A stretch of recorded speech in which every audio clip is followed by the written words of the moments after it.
La fotosíntesis.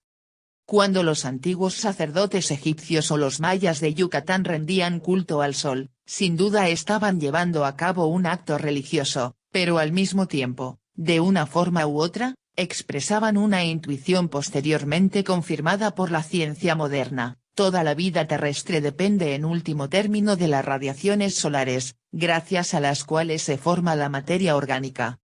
La luz del sol es la fuente de energía de la fotosíntesis. Esta transformación se verifica en las plantas, que en virtud del fenómeno conocido como fotosíntesis convierten materia inorgánica en azúcares y compuestos energéticos, elaborando así las sustancias básicas que precisan para su nutrición y crecimiento. Los restantes organismos deben su subsistencia a la fotosíntesis, los animales deben alimentarse de vegetales, y los carnívoros, de animales herbívoros. Definición y características. La fotosíntesis, también denominada función clorofílica, es el proceso por el cual algunos seres vivos, principalmente los vegetales, sintetizan materia orgánica en forma de hidratos de carbono o azúcares a partir de compuestos inorgánicos como el agua y el dióxido de carbono, utilizando para ello la energía de la radiación solar. Se divide en dos fases: una luminosa, durante la cual se capta la energía de la luz y se almacena en los enlaces químicos de ciertos compuestos energéticos, y una fase oscura, en la que se emplea la energía almacenada para fijar el dióxido de carbono absorbido por la planta hasta producir hidratos de carbono. A causa de la fotosíntesis, los vegetales desempeñan un papel irreemplazable en la superficie de la Tierra. En efecto, las plantas verdes y las algas son, junto con algunos grupos de bacterias, los únicos seres vivos capaces de elaborar compuestos orgánicos a partir de materia inerte. En la fotosíntesis se crea el alimento básico del que dependen numerosos organismos, entre ellos los hongos y los animales, incapaces de realizar el proceso por sí mismos y obligados, por tanto, a absorber o ingerir materia orgánica ya elaborada. Cloroplastos en células vegetales. Por esta razón, los organismos vivos capaces de llevar a cabo la fotosíntesis, las plantas, las algas y cierto tipo de bacterias, reciben el nombre de autótrofos, es decir, seres que se alimentan a sí mismos sintetizando sus propios nutrientes, por contraposición a los heterótrofos, como los animales, que carecen de la facultad de utilizar la energía procedente del sol y se alimentan de plantas o de otros animales. Todos los alimentos de la cadena trófica, y los consumidos por el hombre, proceden en última instancia de la fotosíntesis. Descubrimiento y estudio de la fotosíntesis. Se coincide en afirmar que el estudio de la fotosíntesis comenzó en 1771 con las observaciones efectuadas por el químico inglés Joseph Priestley, quien comprobó que una planta confinada en el interior de una campana de cristal producía una sustancia, más tarde identificada como oxígeno, que permitía la combustión. A principios del siglo XIX, Nicolas Theodore de Saussure demostró que los vegetales incorporaban agua a sus tejidos. Anteriormente, Jan Ingenous había aseverado que el dióxido de carbono del aire era utilizado como nutriente por las plantas. Otros hechos vinieron a completar los conocimientos que hasta entonces se poseían acerca de la nutrición vegetal. Por ejemplo, se observó que el nitrógeno era siempre tomado del suelo, así como diversas sales y minerales, y que la energía procedente del sol se transformaba de alguna manera en energía química, que quedaba almacenada en una serie de productos en virtud de un proceso denominado ya entonces fotosíntesis. Melvin Calvin. En la segunda década del siglo XIX se aisló una sustancia, la clorofila, que es la responsable del color verde de las plantas y que desempeña un destacado papel en la síntesis de materia orgánica. Más tarde, Julius von Sachs demostró que dicho compuesto se localizaba en unos orgánulos celulares característicos llamados posteriormente cloroplastos. El desarrollo de las técnicas bioquímicas hizo posible aislar y extraer intactos estos orgánulos. En 1954, Daniel Arnon obtuvo cloroplastos a partir de células de espinaca y consiguió reproducir en laboratorio las reacciones completas de la fotosíntesis. Estos y otros hallazgos permitieron determinar que la fotosíntesis tiene lugar en dos fases. En la fase luminosa se capta y almacena la energía lumínica solar y se descomponen moléculas de agua, de las que se utiliza el hidrógeno, mientras que el oxígeno se desprende a la atmósfera. En la fase oscura se verifica el llamado ciclo de Calvin, así denominado en honor del bioquímico norteamericano Melvin Calvin, que lo investigó. En esta segunda etapa, el carbono procedente del dióxido de carbono del aire se fija y se integra en una molécula carbohidratada.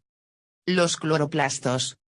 Observada con un microscopio, una sección transversal de una hoja muestra que en el tejido mesófilo, entre la epidermis del haz y la del embés, pueden apreciarse dos capas, un parénquima esponjoso y un parénquima en empalizada. En este último las células, apretadas unas contra otras, parecen formar una empalizada.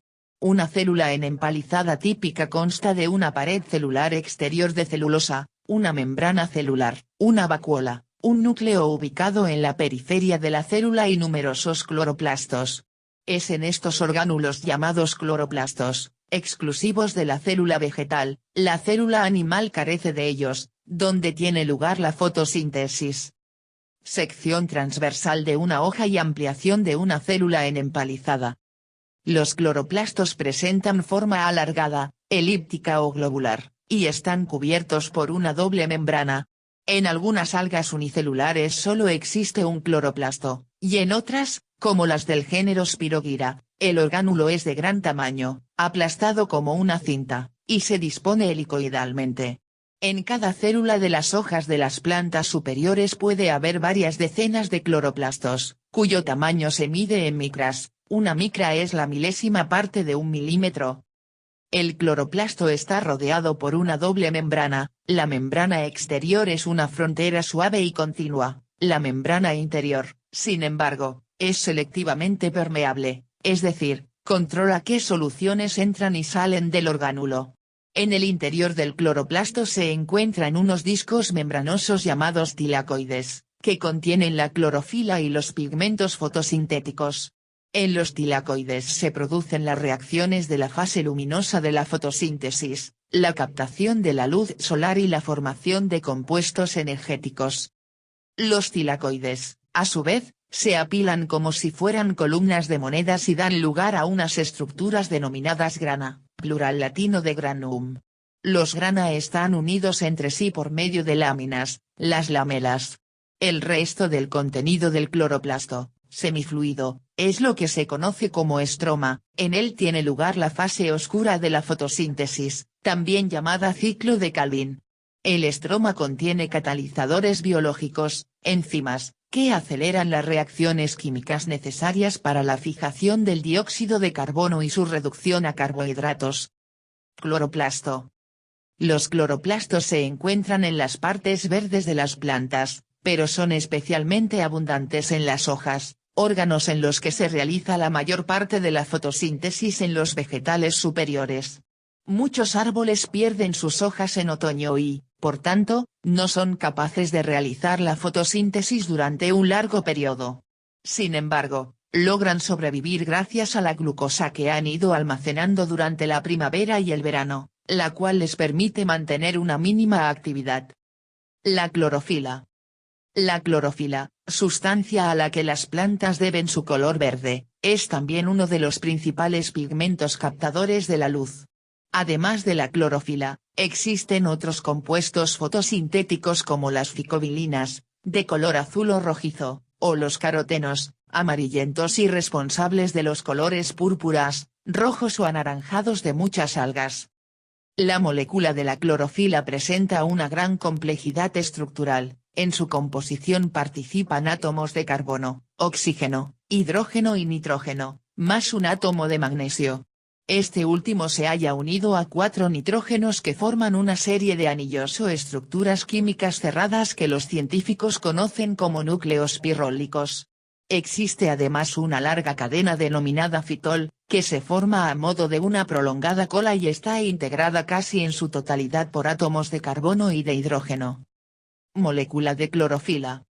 Se han descrito varios tipos de clorofila, cada uno de los cuales se encuentra con preferencia en un determinado organismo vegetal. Así, las plantas superiores disponen de los tipos A y B, mientras que las algas rojas tienen clorofila D y las bacterias fotosintéticas poseen una molécula más sencilla, la bacterioclorofila. Solo la clorofila A transforma directamente la energía luminosa en energía química, la clorofila B y los pigmentos carotenoides asociados fijan la energía aportada por otras longitudes de onda y la ceden a la clorofila A.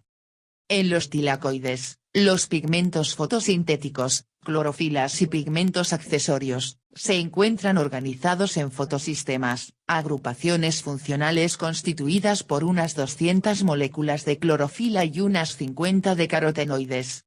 Solo una molécula de clorofila del fotosistema tiene la capacidad fotoquímica para convertir la energía luminosa en energía química.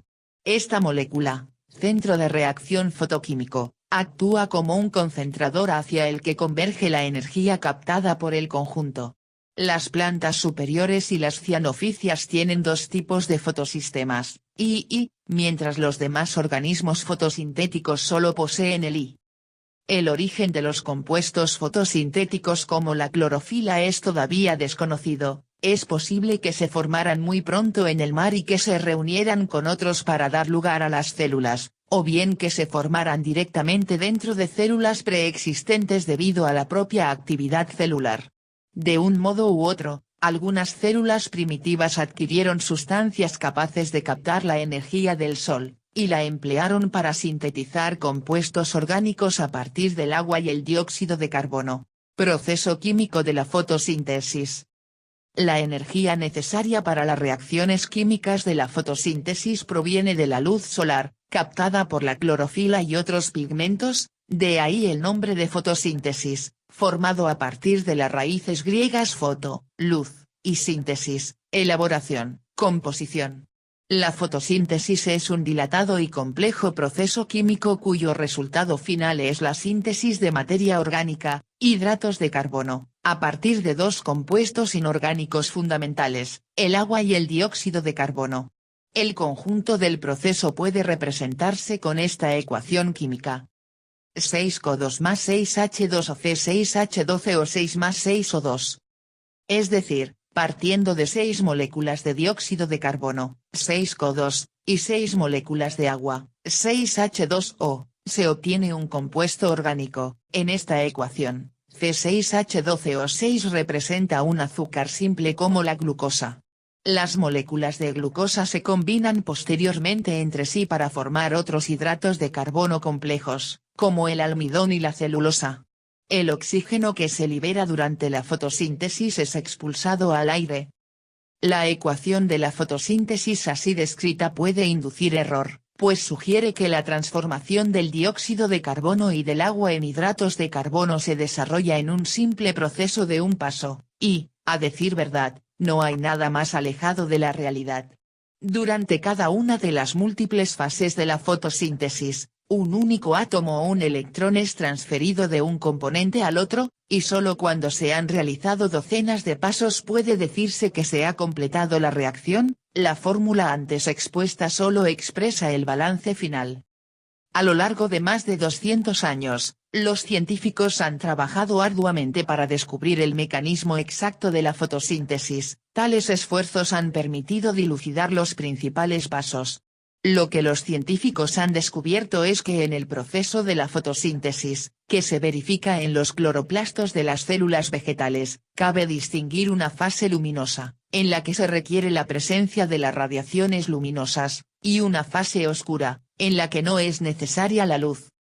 Espectros de absorción de la luz de las clorofilas A y B. En la fase luminosa la energía de las radiaciones visibles es captada por los pigmentos fotosintéticos, clorofilas, principalmente, y utilizada en la formación de compuestos ricos en energía y moléculas reductoras con capacidad de ceder electrones o hidrógeno a otras moléculas. En esta fase luminosa se utiliza una parte de la energía para romper la molécula de agua y obtener los electrones que necesitan las moléculas reductoras para realizar su función en la fase oscura de la fotosíntesis. Como consecuencia de la ruptura de la molécula de agua se produce oxígeno, que se libera a la atmósfera. En la fase oscura el dióxido de carbono del aire se incorpora a unos determinados compuestos orgánicos de las plantas. Posteriormente, estos compuestos son transformados en azúcares, utilizando la energía y la capacidad reductora, hidrogenante, de las moléculas formadas en la fase luminosa de la fotosíntesis. A partir de los azúcares formados inicialmente mediante el proceso fotosintético se elaboran los restantes compuestos que componen la biomasa vegetal, principalmente, hidratos de carbono, lípidos y prótidos. Fase luminosa. La fase luminosa de la fotosíntesis se verifica en presencia de luz, ya que a partir de ella se obtiene la energía necesaria para que tenga lugar todo el proceso. Por un lado tiene lugar la fotólisis del agua. La energía de la luz escinde las moléculas de agua, absorbida por la planta desde las raíces. El oxígeno contenido en las mismas se libera a la atmósfera a través de los estomas, microporos situados en la epidermis de las hojas. Los átomos de hidrógeno resultantes de esta escisión de las moléculas de agua se emplean en formar una serie de moléculas reductoras, es decir, capaces de traspasar electrones a otras, las cuales, en la fase oscura, cederán dicho hidrógeno al dióxido de carbono.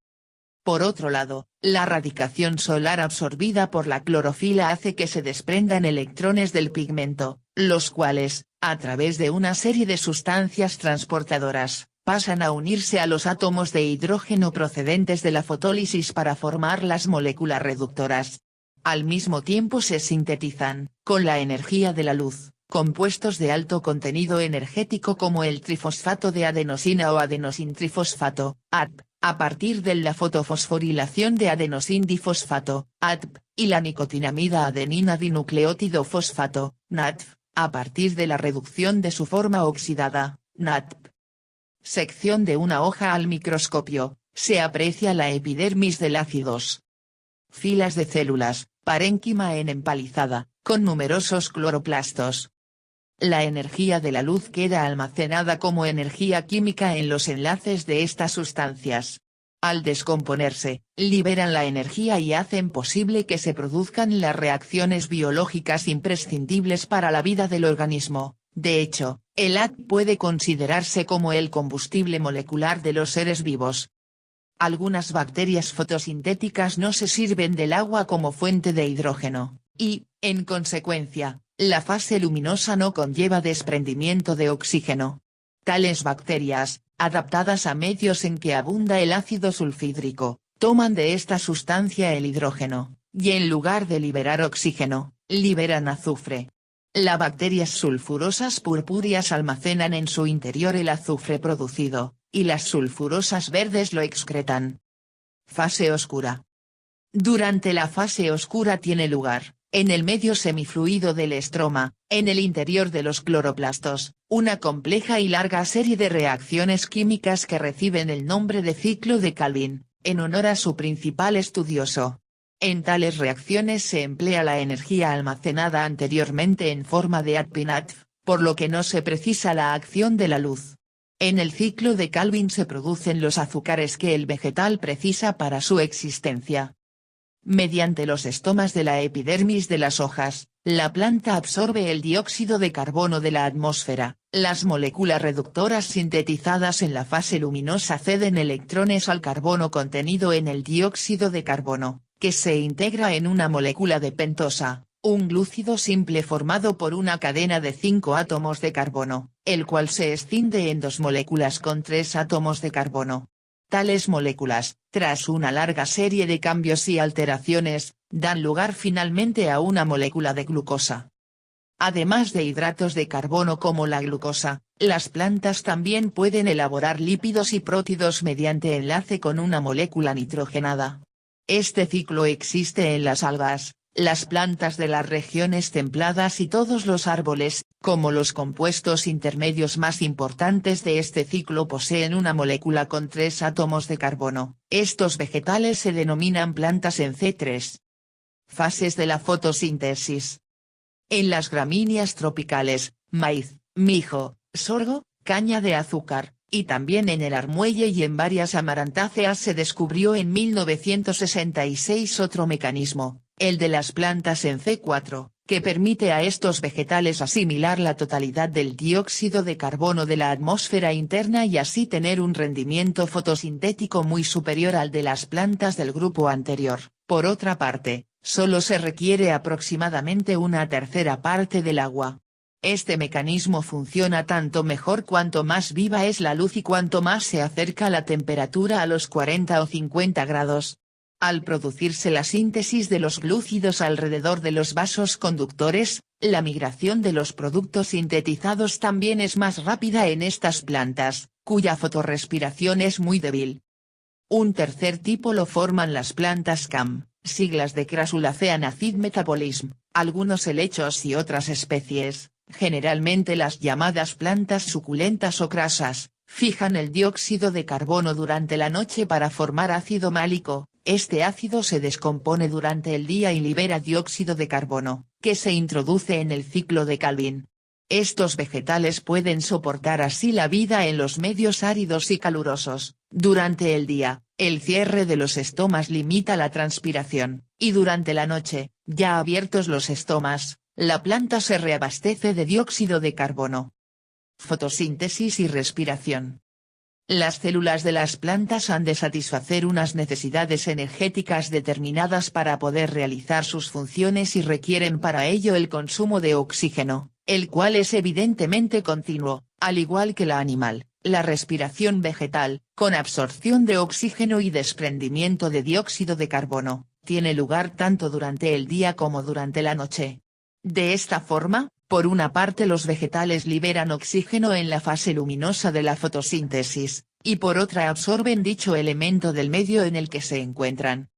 Podría deducirse de lo que se acaba de explicar que el balance neto estaría más o menos equilibrado y que, en definitiva, no se generaría excedente de oxígeno, pero no es así. En realidad, la cantidad de oxígeno producida por la fotosíntesis durante el día excede de forma significativa a la consumida por la respiración vegetal a lo largo del día y de la noche. En consecuencia, para la vida en el planeta, la fotosíntesis es un proceso esencial por una doble razón, porque forma la materia orgánica que luego utilizan los demás seres no fotosintéticos, entre ellos el hombre, y porque produce y libera a la atmósfera el oxígeno necesario para la respiración animal.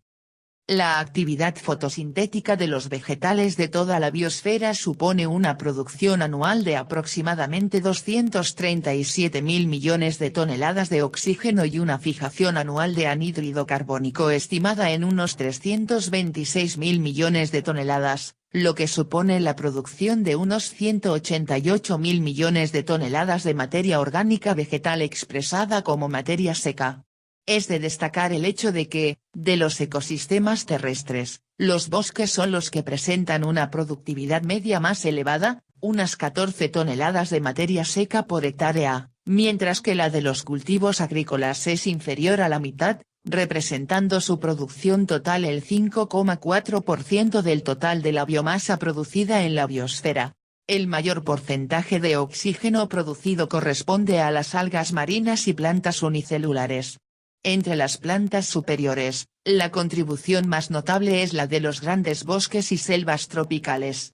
En este sentido, cabe calificar a la Amazonia y a otras extensas áreas boscosas y selváticas como de auténticos pulmones de la Tierra. La intervención humana en estas regiones debe ser particularmente prudente para evitar una alteración irreversible que acarrearía consecuencias impredecibles a escala planetaria.